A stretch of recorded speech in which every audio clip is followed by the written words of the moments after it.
I think we're live, Catherine. Yay. Well, as you can see, Dave Kaiser is not here. We have Catherine Abel. So, Catherine, I may mention to you right before we went on. Dave is not feeling well. Yeah, I hope he feels better soon. I know, me too. But But it's I that am time. excited to spend this time with you. I am so excited too. It is so fun. You are one of our favorite guests because the information that you have just helps our students, no matter where they are in their journey. Like, of course, our new students who are looking to get into the career and trying to navigate and prepare for the CPC exam, but also our veteran students who are our veteran coders who are looking for that next certification and things like that. And so we have a lot to talk about on that front, A which lot. will be fun to pick your brain. And this will be a great opportunity for you guys to kind of get a feel of how things operate on our curriculum side and all of that. But Catherine, I did mention this before we went on. So for those watching, Catherine and I are both runners at Orlando last April. Catherine on the Saturday was no, it was the Sunday that conference kicked off. Your conference It duties was a were Sunday. you're wrapped up. So you signed up for the Disney half marathon at Disney World. It was in between some planning meetings and conference, and I love the Disney runs.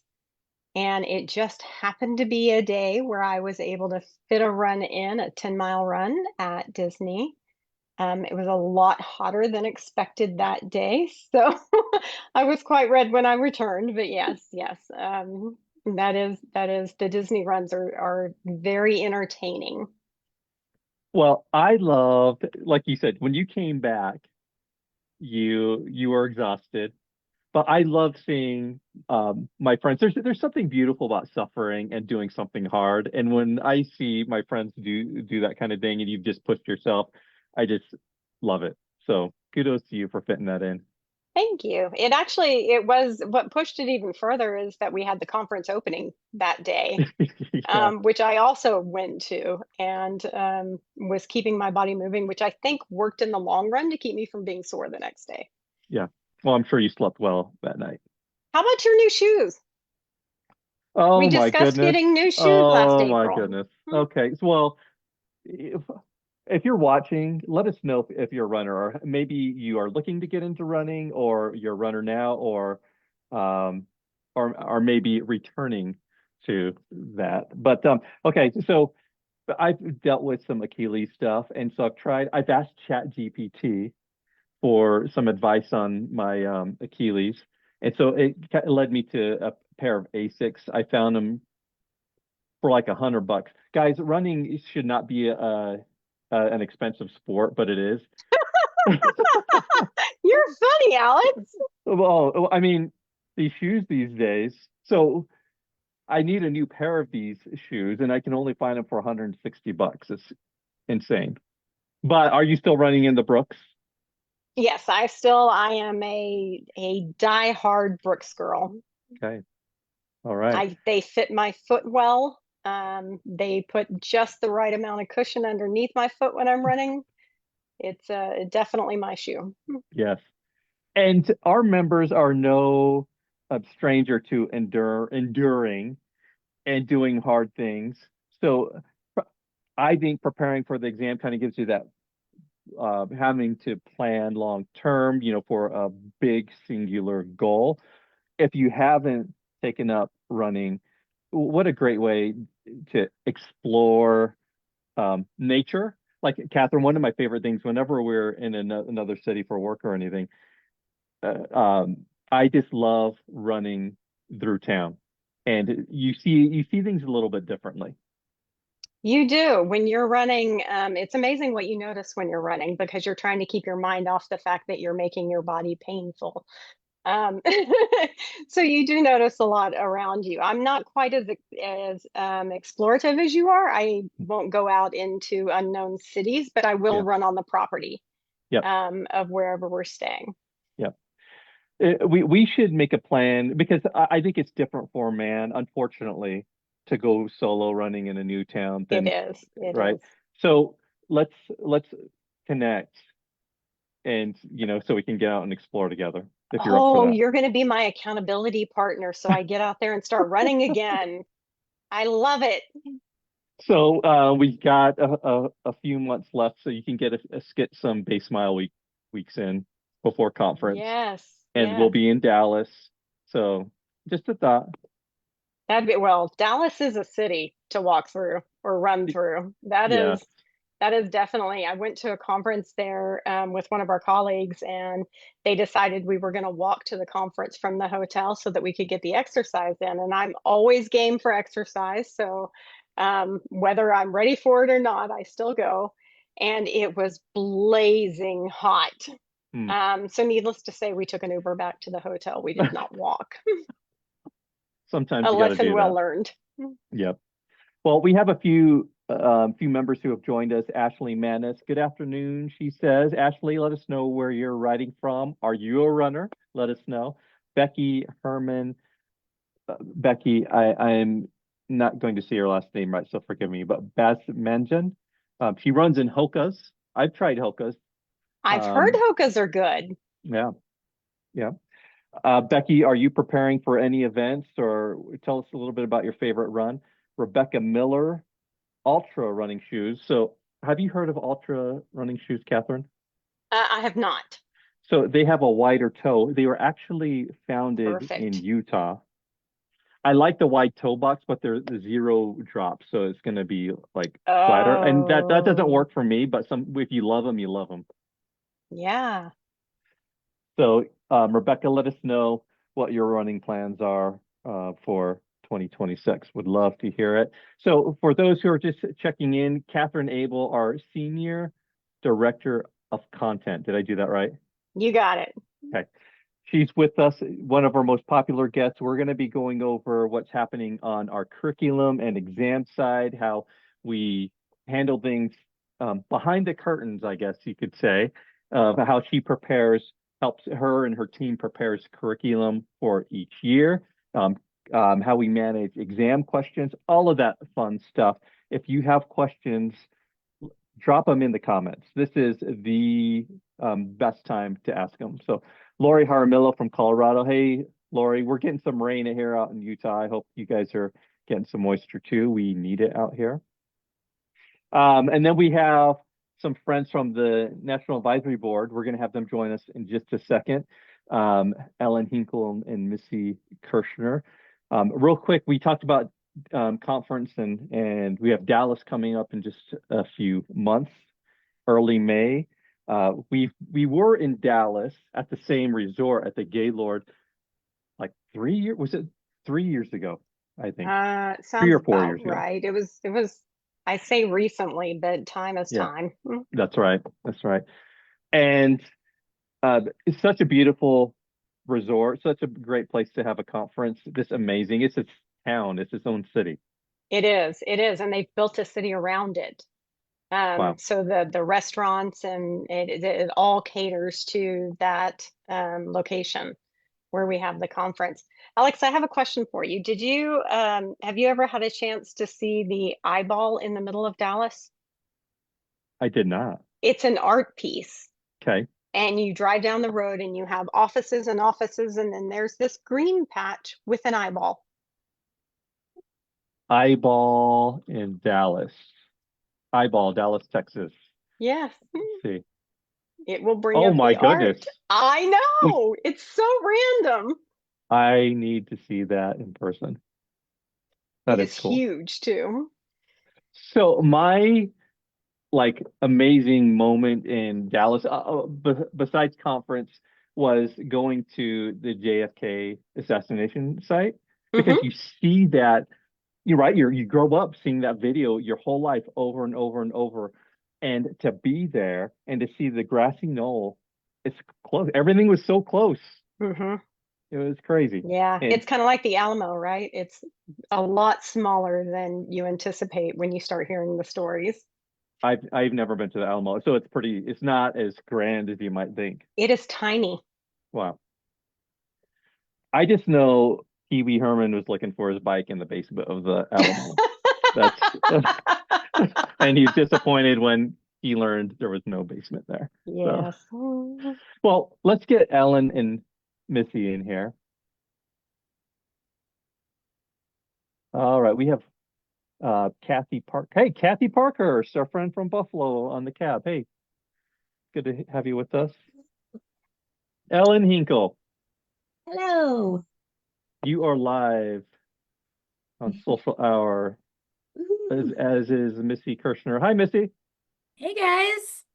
So I want to go back to the conversation about the grassy knoll and being in Dallas. I want to go see the eyeball. That I had no idea there's this eyeball down there. Catherine, is that in, I guess, probably near where? Downtown, Okay. downtown Dallas, there is this random eyeball sitting in the middle of business buildings. Field Okay. trip. For sure. Yes, indeed. I kind of like weird things. I think that's cool. It is It, cool. it is so unexpected. So unexpected. Yep. I saw it and I took a picture of it at the time and then I had to go home and look it up because why? Why a random eyeball in the middle of Dallas? And is it big? Like a It's giant? very big, yes. Okay. Yes. Oh, goodness. Well, what is happening in the land of our National Advisory Board, Ellen and Missy? Well, a lot. Would you like to go first, Missy, or would you like me to? We've got so much going on. So applications just closed for our next cohort of the Emerging Leaders Program. So we are super excited to dig in and see who has applied. We've got our last session of new material with our ELP students this Saturday. And then it's time for all of their final exam and their final presentation coming up in March. And then we have our next big summit that is being planned. So we've got a summit coming up April 7th from 4 until 8. It just went out in the Members Connections newsletter in January. Registration Missy, I is open. love that you guys put together the Emerging Leaders Program. It is such a great program. And I'm loving it. I'm loving like sitting in and learning and all of the networking that we do with the students who are in the program. It has been fantastic. Ellen, what And do the you think? growth of the students from beginning Yes. to end and their confidence level that shows at the end. Yeah. It really is a great thing that you guys are doing for our membership. Watching how some of them have taken that next leadership step because of the confidence that they've gotten from ELP, it's just amazing to me. And we have such a great network of advisors and mentors and trainers and teachers who are there to support the students. It's been a really fun program to be a part of. Yep, And how absolutely. rewarding to give that back. Yes, indeed, indeed. And our summits that are coming up are kind of a glimpse into what the Emerging Leaders Program is. So for folks who, aren't quite sure if that's something that they're interested in, this gives them a good foundation to see what that course is like. And then, if they're finding that interesting and something that they want to expand upon and grow more in that area, then they can apply for the Emerging Leaders Program. So. Guys, I know nothing about the summits. Like, is this the first time you're having a summit? It sounds like you've had these before. Like, would you fill us in a little bit about what the topic is? How long is it? All of those sorts of details. So we did a summit back in December, if I'm remembering correctly. It's 4 hours long. We have 4 1-hour presentations, and they're all geared towards leadership. So the first one we did was, an introductory to leadership. Then we're doing a middle management summit, and then we're also doing a advanced leadership summit. So that one will come in June, I believe. Yes. But designed to kind of, give people the skills and information to hone in on their leadership skills and hopefully give them some tools to advance to that next level in their careers. And like I said, we do the 4 live sessions, and then there's also additional sessions that are recorded that will be posted on the AAPC website that folks can watch as well. And most important, they're free. Yes. So we don't charge anyone to be able to take advantage of, again, just another opportunity for some excellent education and feedback, information on how to take that next step. Really, like Ellen said, giving people a glimpse into what they get in the ELP program, high level, but ELP program is going to take us even more in depth on that. Are there What are- CEUs? Oh, sorry. Go ahead. Go ahead. Are there CEUs associated with that? Yes, there are Yep. CEUs associated. Okay. What type of CEUs. topics do you cover in the leadership programs? So in the upcoming summit, I can tell you the 4 like main cores that we're going to be touching on are leadership and management, ethics and professionalism, communication and collaboration, and then So presentation important. and public speaking style. I love that. I think one of the areas where traditional degrees or education don't provide enough of is that professionalism in the workplace and what you share on social media and your communication with others and being confident enough to stand in front of others and speak. I think that's great. Yeah, I'm very excited. I'm very excited for the caliber of the speakers that we have who are presenting and the depth of knowledge that they have to be able to share it with our membership. What are the requirements to be able to join? Sign up. AAPC member. Yes, the Come on AAPC in. member. I love it. I love it. So, Is there a yeah, link? the summits are all wide open. For the ELP program, there are a little bit more requirements, but the summits are all wide open. There is a link. I actually pulled it up right before the session, and if I'm able to get into the chat, I can drop it in.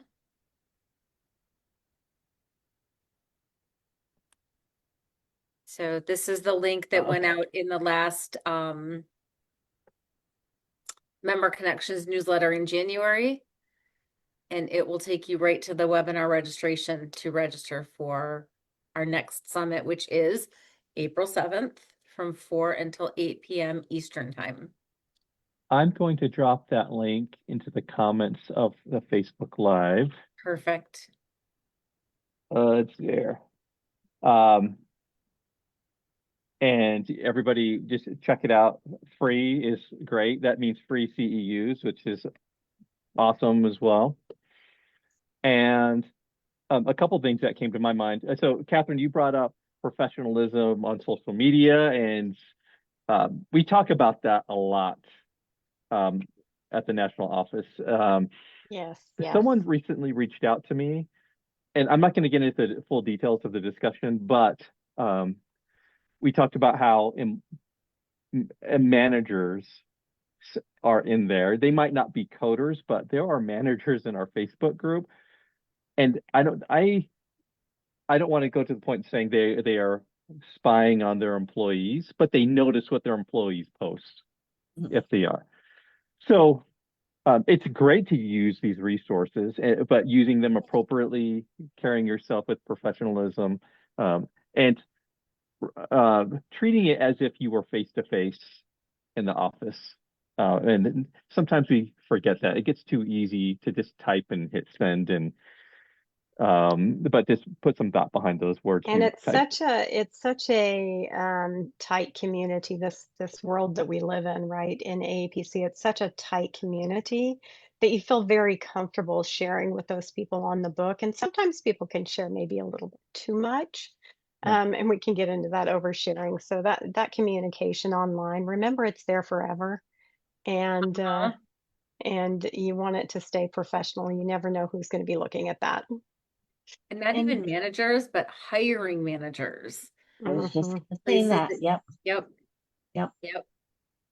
My second thought, as we're talking about emerging leaders, is after the first emerging leaders session, it's been a couple of years now, I was on a social hour, and we had someone who was in that first session as a guest, and their manager. We were talking about emerging leaders. Their manager typed in the comments, "I promoted this person because they were an emerging leaders." I love Yeah, that. What a Got testament to chills. that. Yes. Yep. I just got chills. We've had, so as part of the Emerging Leaders Program, we, myself, Ellen, Rita, other members of the NAB, we are mentors with our students as well. So we will talk about, career trajectory and that next job. And one of the students, I'm not going to say who, but called me. She was up for a new job and wanted to just kind of go through all of the pros and cons of taking this next step. And I said, that's what the Emerging Leaders Program is for. Do you feel ready for it? Yeah, I think I do. So kind of excited to see where that goes. All It's right. so exciting to see you all giving back and elevating our credentialed members. You're gonna make me cry. Catherine is like the Barbara Walters of Very AAPC. rewarding. She just, yeah. I love it. Oh, in addition to these great things, I mean, that's a lot. Like that, this is a big lift. Emerging leaders, because there's a commitment on weekends for our NAB members who are involved with that, and then this virtual summit, trying to put together curriculum, being involved with that.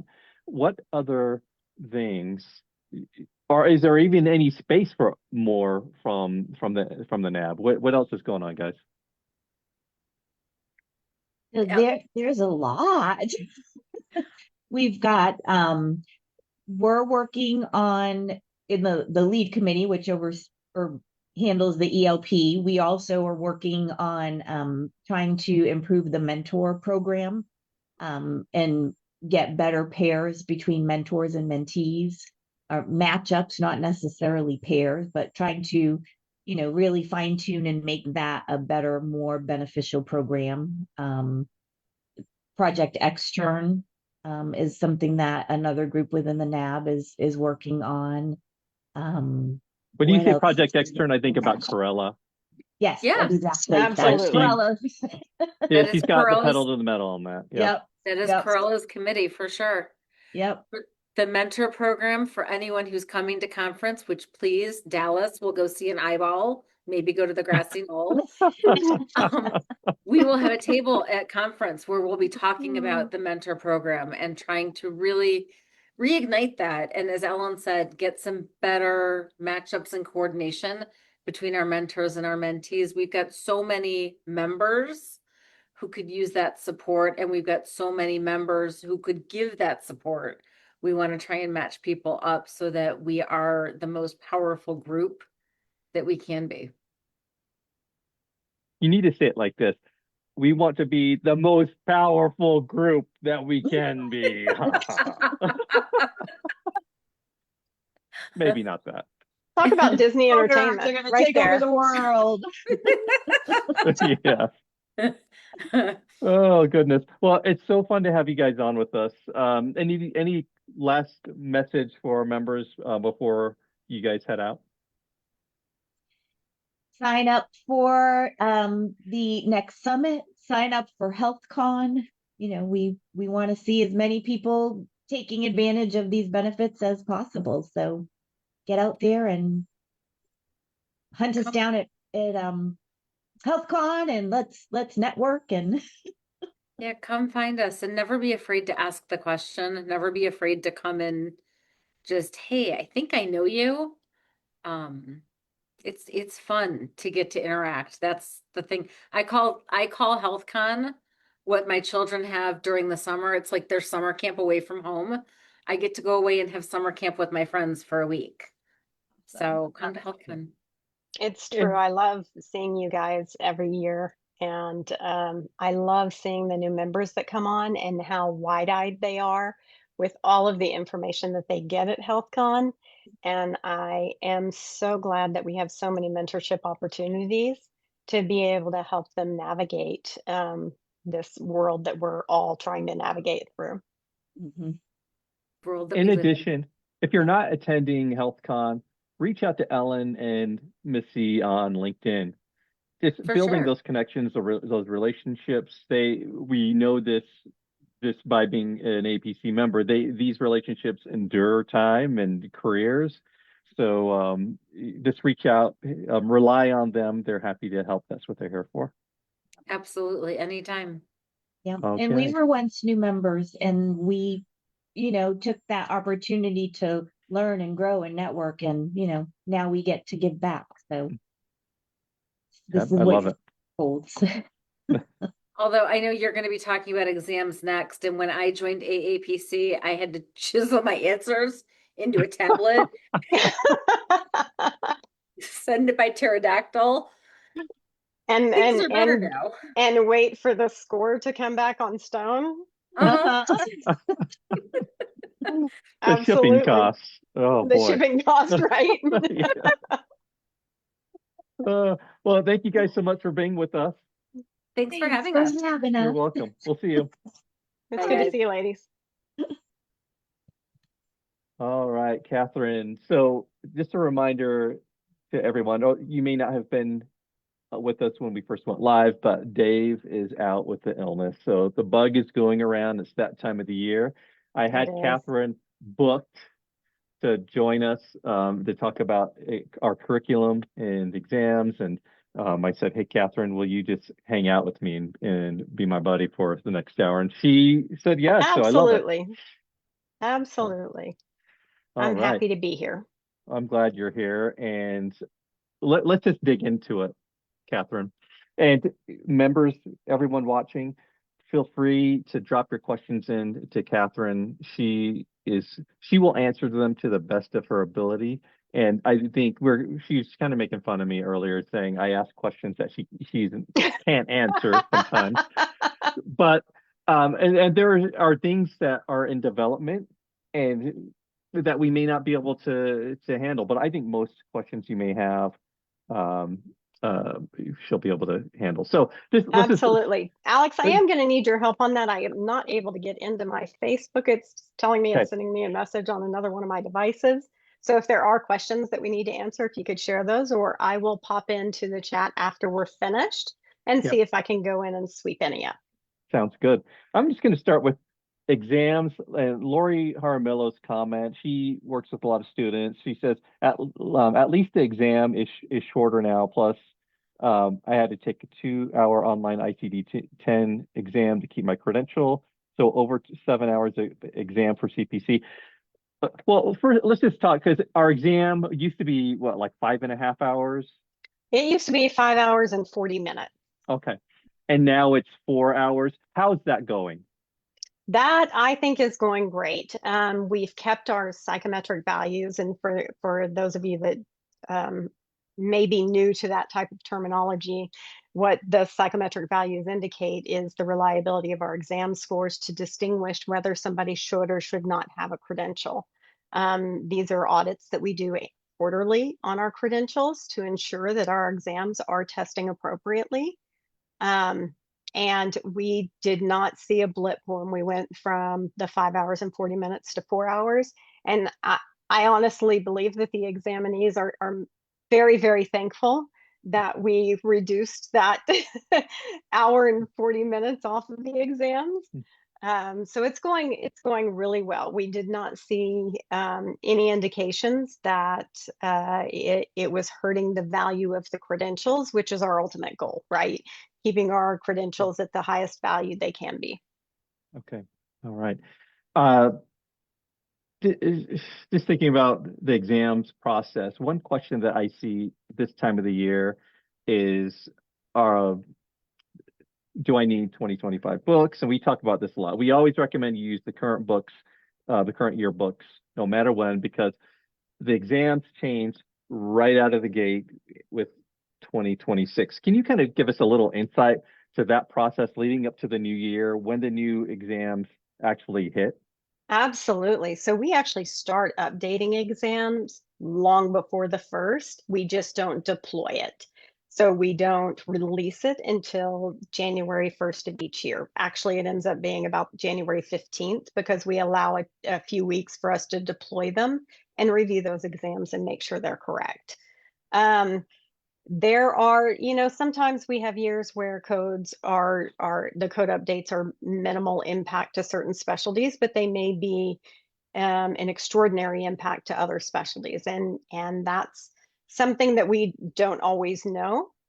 And all of our new codes, not all of them, but we are going to focus on new codes or new guidelines that are put out because we want to make sure that our examinees who are being credentialed are up to date on the most current information. I know ICD-10 becomes effective on October 1st, but to keep a solid deadline of when everything gets deployed, when we go into January 1st is when we start releasing those updates. This year's a little bit different though, Alex. Our HCPCS codes came in really, really, really late. They were released late, which means we could not get our code books out in time to guarantee that you would have them for the exams. So we held back on the deployment of any 2026 HCPCS codes. Those will be released on March 1st. Okay. So that is just a slight change from our normal avenue of It's an releasing our anomaly, codes. though. It really is an anomaly. It is an anomaly. We try really hard to make sure that everything goes live at the beginning of the year, and then we keep that year's code set consistent throughout that year of exams. And in our defense, not that anyone is blaming us, but the HCPCS codes, they were delayed because government shutdown type of things. Is that right? Right. It's completely out of our control. We do not release when the data gets released, and we have to work with those timelines just like everybody else in the industry. Okay. We have a comment or question from Abby Duncan. And Katherine, Abby is one of my favorite people. I've got many favorite members, Great. and Abby's one of them. And I Yeah. always think about her and her story and wonder where she is in her journey right now. But Abby, she asked were the number of questions on the exam decreased too when we switched the time. Absolutely. So we did a study. We did many studies. There's actually an exam white paper out there that talks about our entire process, what we expected to get out of it, and what we got out of shortening the exams. So feel free to go to the website and look that up and read through the entire process. But we did reduce the number of questions that were on the exams to match the timing of the exams. But we still kept the same percentages in the domains. So we didn't just reduce it in one area, it was across the board. Okay.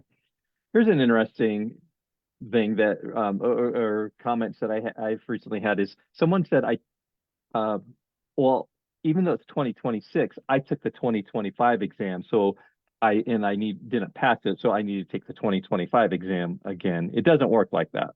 No, it doesn't work like that. One of the things that both our curriculum and our exams focus on is teaching you concepts that you can use and continue on as you are in the career that you are taking an exam for. And that means that, for example, CPC, we teach you to use the guidelines to be able to know how to use the CPT codes.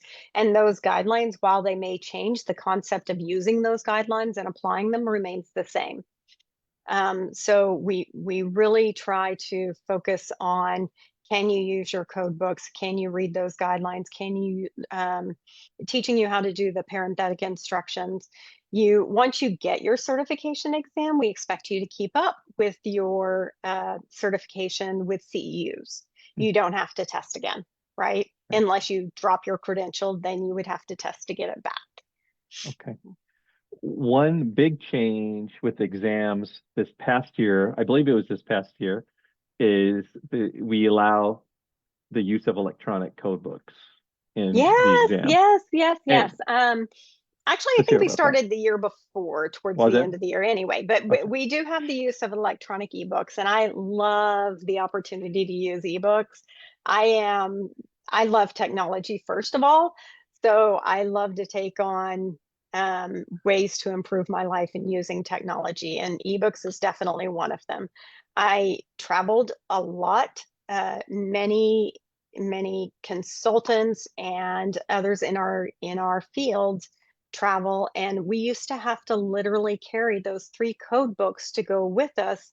And you've got your ICD-10 code book, and now your CPT code book is expanding just as much, and you've got your HCPCS, and you put that in with the weight requirements of luggage, and it's a concern. Right? So that just being able to access my eBooks from anywhere makes a huge difference to me. I also love to use the search feature in eBooks. And then our particular eBooks at AAPC, some of our eBooks have links where if you click on it, it will open that in Codify if you have a subscription to Codify as well. So there are a lot of features within those books that are great to use on an everyday basis. Now, on the exam, the benefits of having an ebook are the searchability, being able to find the codes, being able to navigate ebooks. I would recommend that if you are not used to using ebooks, that you use them prior to getting into the exam so that you can be proficient, and that's not one more thing to add stress to taking the exam. Many who take the exams have stress as they go in. I know I did. 20, 30, we're not going to say how many years ago. As I start adding it up, we're just going to skip that. They did not have ebooks then.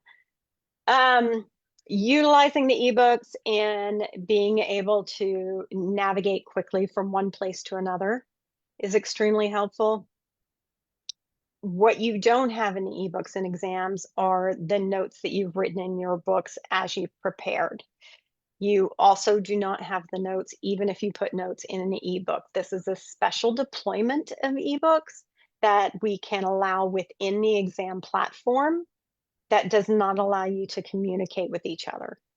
Yeah, just for clarification, like if Abby purchases AAPC's ebooks, you're not bringing your set of ebooks into the exam. No. And you're not opening up Vital Source outside of that and logging into your ebooks. It actually gets deployed within the exam platform.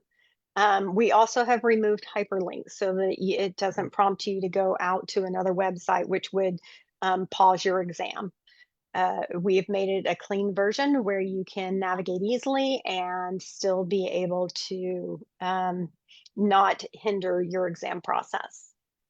So that's a conundrum, I feel like, from what I've seen in our communities is, well, I have my books, which are marked up like crazy, and there's comfort in having them and seeing out all your tabs versus having the electronic code book, but the benefit is that search tool. Some say that search tool is more efficient and helps them more than having your notes. What do you think? It did for me, for sure. I 100% would go that way. Yeah. The notes, and an interesting thing about when you go through education, you're making notes in your book. You're making notes based on sometimes not having applied those codes, and you may be making notes that are not that are more towards the learning process than they are the application process.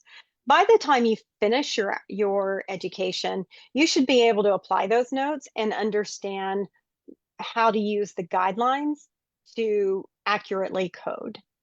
And we're finding that even those who have used the ebook and don't have their notes are doing just as well as those that don't. So we're not finding a huge benefit to all of the notes that students often put in their books. In fact, it may prove to be a time hindrance when they're looking for the right note. Yes.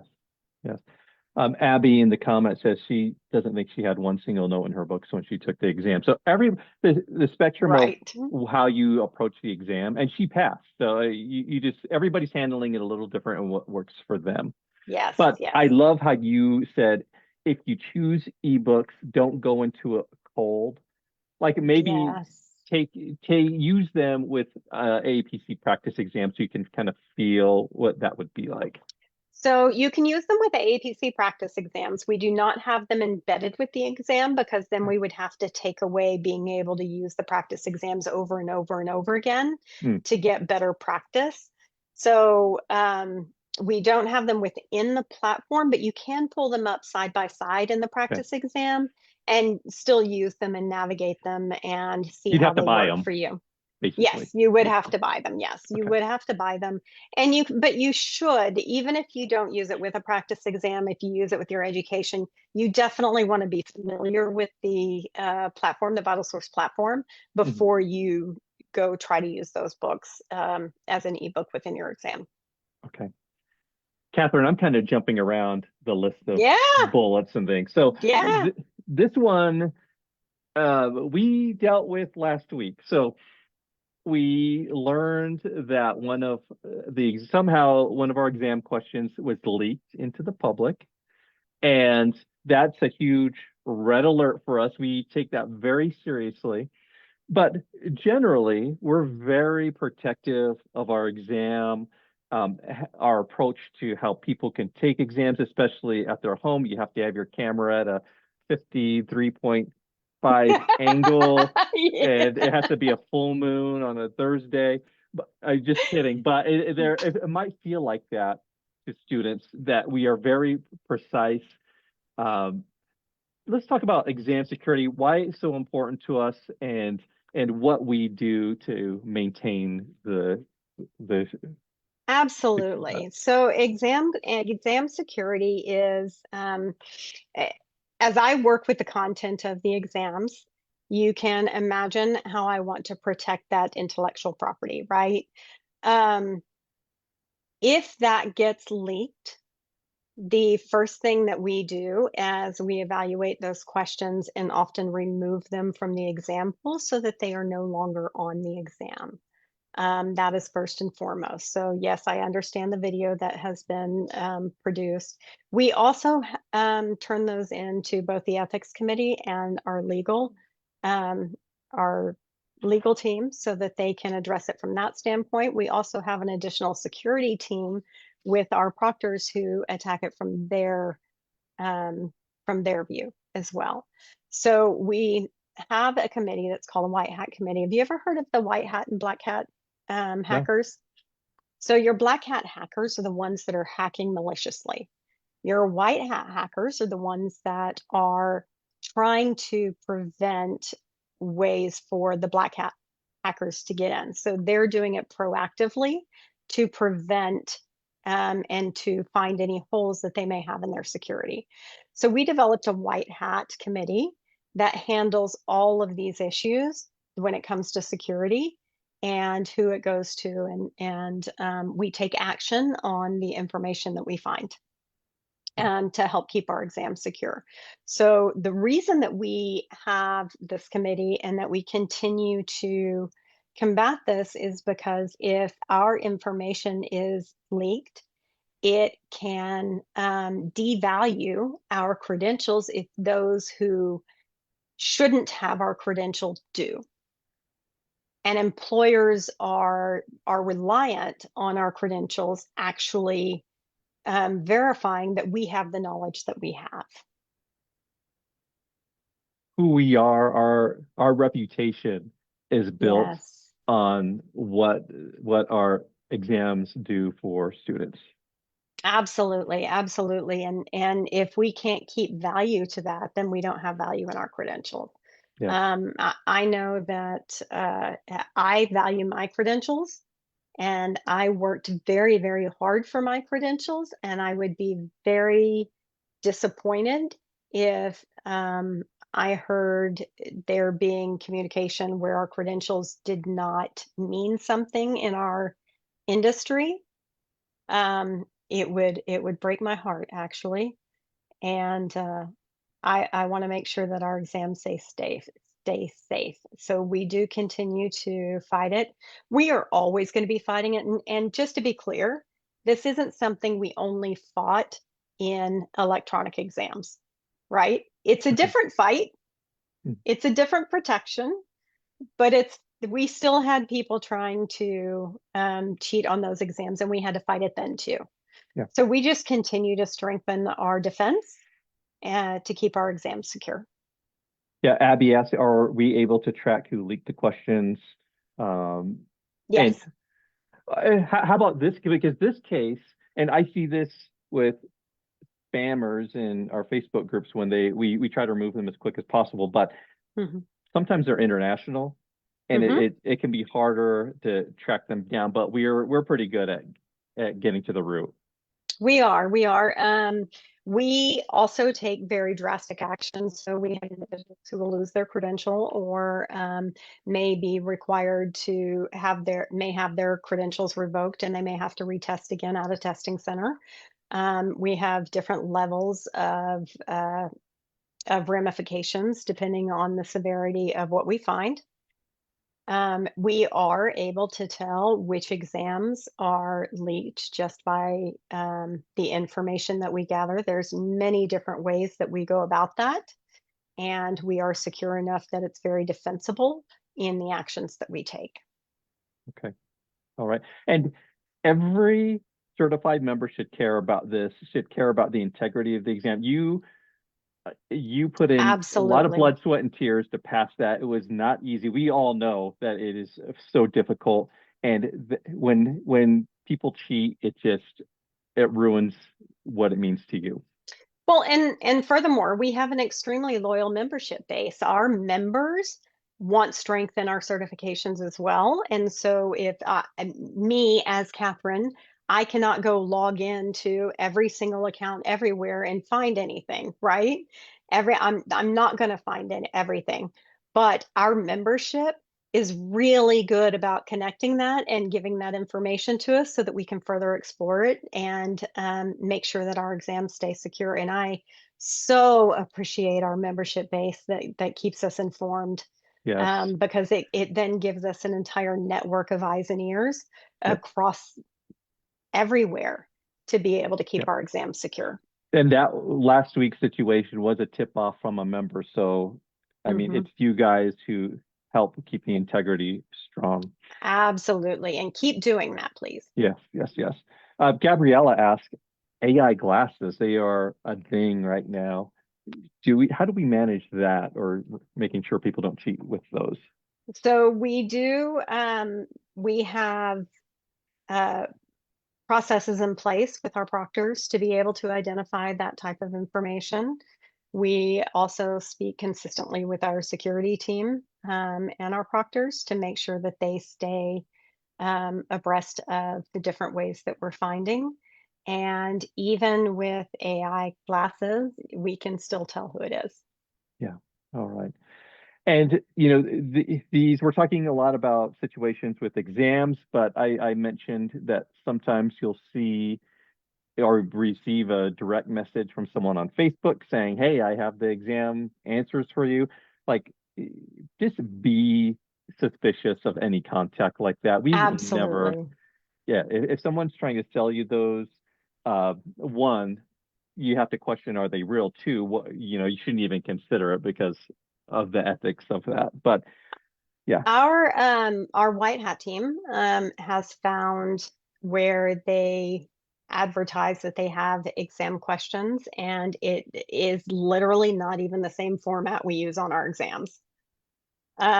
We have also found ones that use maybe our practice exams or questions from our curriculum or something like that. If yep, you have somebody who is wanting to sell you exam questions, they did not come by it honestly. So I don't know why you would believe that they would be honest in what they're telling you. yep. Okay, awesome. I'm going to jump to curriculum, Katherine, because I mean, obviously exams and curriculum are tied together, but the process of updating exams and curriculum are probably very similar. They are very similar. The with curriculum, it is making sure that every piece of the curriculum gets updated. So we actually start updating our curriculum in February Wow. of the prior year. It's not as simple as getting new codes and just changing out to new codes. In fact, much of our curriculum is not dependent on codes, it's dependent on regulations. And as many of you know, regulations can be modified by other regulations. So it's not even as if you can go to that specific regulation and see if there's been updates to it. It can be a whole nother regulation that doesn't even have the same title or doesn't even portray that it has that change or the nuances that they put into the legislations that they pass. So it's not as easy as signing up for a listserv even and knowing when items get changed. You really have to stay abreast of everything that's happening in our industry. And that's where we rely on our subject matter experts that are still working in the industry, because they are constantly being hit with those regulation changes as well as the code changes, and they know what matters. So every course, credential, study guide, all of that, it gets updated every year. So we do Cool. have a couple of courses, what we call certificate courses, that don't lead to a certification, that may not be reflective of something that has annual changes. So we have a scribe certification, right? Our Yes. scribe doesn't have any codes in it. It does have some regulations, but those regulations are pretty well set and they don't change very often. So we may update that as regulations come out, which may not be annually. The majority, I'd say probably 95% of our curriculum and our courses gets updated annually. It is reviewed by subject matter experts. We require at least a 2 to 3 per SME review on anything that we make changes to. So as you can imagine, we have a huge network of subject matter experts that we work with to be able to accomplish this. Okay, awesome. Someone recently asked me, I'm searching for that private message now. I can't find it, but someone is saying, hey, I think there's a need for this credential, this specialty credential. How can we make it happen? And I mentioned to them that development into a credential is a huge lift for us, like manpower, cost, there's a lot. And there have been times in my time where we've launched one and then the reception isn't what we had thought, and then we end up sunsetting that credential. Yeah. Like, what is that process like? What's our mentality when we're considering a new credential, Katherine? So when we're considering a new credential, we actually do some research development on it. We sometimes will put a certificate course out there to see what kind of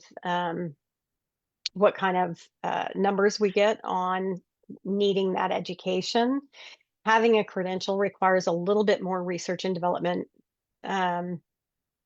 understanding the position, how the position's going to change over the years, and how prevalent is that position. So we look into employment data, we look into job outlook data, we put our own courses out there and we look into that data.